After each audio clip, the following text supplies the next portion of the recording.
Hi, this is Martha from The Curious Mystic, and I'm here today with my very first Cosy Chat with paranormal gothic author Kathryn Cottam, who has a wonderful array of fairy tales that she has rewritten. So, Kathryn, welcome to The Curious Mystic. I was wondering if you could start by telling us what inspired you to start writing about fairy tales. Great. Well, first of all, thank you so much for having me, Martha. I really appreciate it. It's exciting to be here. I guess what inspired me is a couple of things. One, I'm a person who still believes in magic. So I love to look at the world as though it's a very magical place. And I think a lot of that came from reading fairy tales when I was younger. The second thing that inspired me to go down this road was I had spent 10 years as a spec screenwriter in Hollywood. And by the time I came out, I felt very,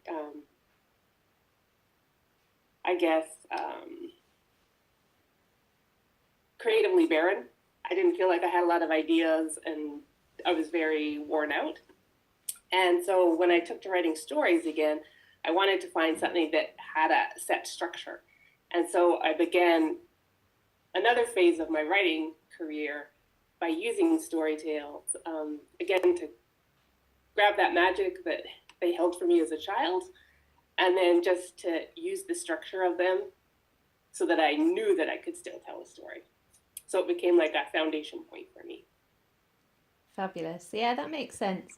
And you, I love the way you combine real, quite very raw, actually, human emotion with really like fantastical characters and amazing magic. And I was just wondering, how do you decide where to draw the line between what's familiar, which a lot of it is, you know, a lot of the emotions that are coming up in the characters are they're really really very very human. So between that and then what is really different. Um, I think I look at the fairy tale novels that I write as an opportunity to explore some of the darker parts of myself. And so that's where that raw emotion comes from. I think because it's framed in a magical land, I feel safer. It's really Yeah. strange. I feel safer exploring it in a magical place than I would in a book that didn't have those elements. Yeah, that makes sense. That makes sense. So, when you choose a fairy tale to start working on, what is it that draws you to a particular fairy tale?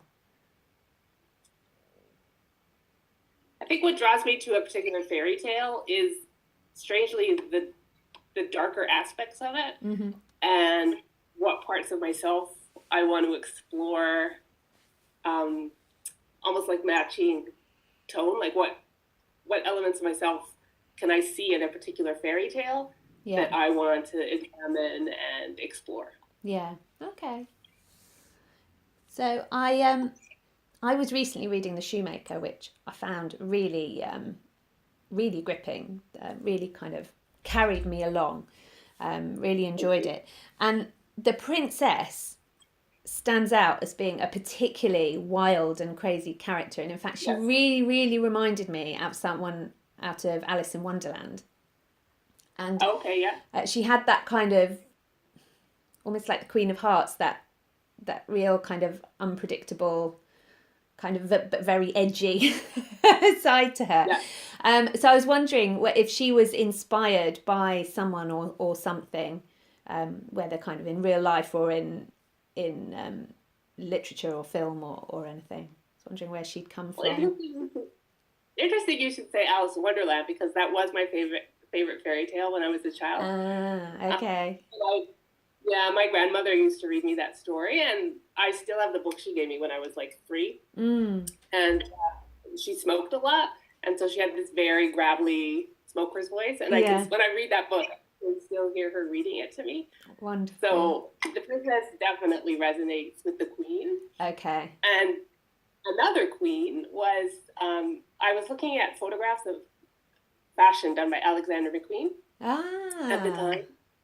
And I became so inspired by him and how he could tell a story through the fashion. And you could just look at one of his dresses and see a whole story in it. And so he actually inspired her wardrobe choices.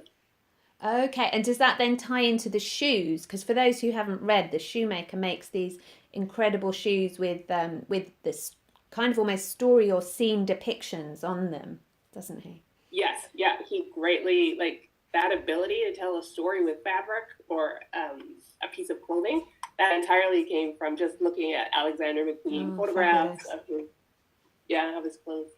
Oh, wonderful. Yeah. So another book of yours that I loved was Bluebeard, and you take a very individual look at the vampire legend, which is quite different to the kind of fashionable vampire approach at the moment, which is far more kind of romantic and glossy, isn't it? And so I was just interested in that and how you kind of built up your vampires, which are very kind of gritty and compelling in their own way, I think, but just how you kind of came to that creation. Sure. That was actually I co-wrote that one with my sister, Mm-hmm. and she'd actually dreamed that story is based on. Ah, okay. And so she wrote the first draft, and what she really wanted to look at was if there could be an honorable reason for doing something that looked quite dishonorable. Okay. So, for example, a parent siring a child as a vampire. Like, what would the motivation be behind that? Could you do something that on the outset looks quite terrible to most people, Yeah. but there'd be like very honorable and loving reason for that? Okay. Oh, Yeah, that's really so I think interesting. we're both really fascinated by like the light and the dark and the dark and the light, like those perspectives. Yeah. Yeah, like the gray. More interested in the gray than in the black Yeah. and the white. Yeah. Okay. And then how did the creation? So the main character brings to life these kind of dead birds and things, doesn't she? So how where Yes. did that is that kind of tied into the whole vampire thing? Is that kind of like another side to it, or is it something different? Yeah, that's something that Roberta, who was the is my sister, we Mm. talk about a lot. Okay. She's not sure where that magical impulse comes from, Okay. and so it's something we discuss about that character, like whether it needed to be explained, or if it had to be explained, or it could just be magic Yeah. that exists in Okay. the world. Yeah. Yeah, it's very magical. Very magical. Yeah. So, do you see fairy tales as being pure fiction, or do you relate to a truth that you find in them? No, I definitely think they carry a truth, in part because a lot of them started out as morality tales. Mm-hmm. And I think the ones I'm working with, like, because I put myself in them, they have core emotions in them. Yeah. Quite raw ones for me. I feel really safe exploring those emotions in these tales. Mm. Edward, for example, in Shoemaker, he's an addict. And that's a part of myself that I experience in this world, but he really got to explore it to like an extreme that Yeah. I actually think it's very courageous to explore his addict to that extent. Yeah. Far more than I have in my own life. But it allows me that freedom Yeah. to take like a real issue in my own life and explore it in a fictional world. Yeah. Yeah. I can see that.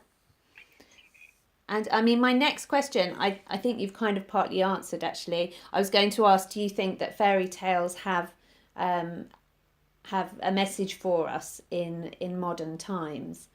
So just wondering if there's anything else you want to say about that, or whether you feel you've covered it. Yeah, I definitely think they have a message, and I think we can see that just in the sheer volume of fairy tale movies that are still so popular, especially with women. I think there's still those core elements of us finding our individuality, us coming up against the monster, us being able to defeat it. Like all of those elements are still things women work with today. I think that's why all those archetypes are still so still resonate with people. Yeah. Yes. And do you have a personal interest in this one? Do you have any more fairy tales on the way for us? I do actually. You do. Would you like to talk about it, or is it under wraps? Sure. Cool. No, it's not.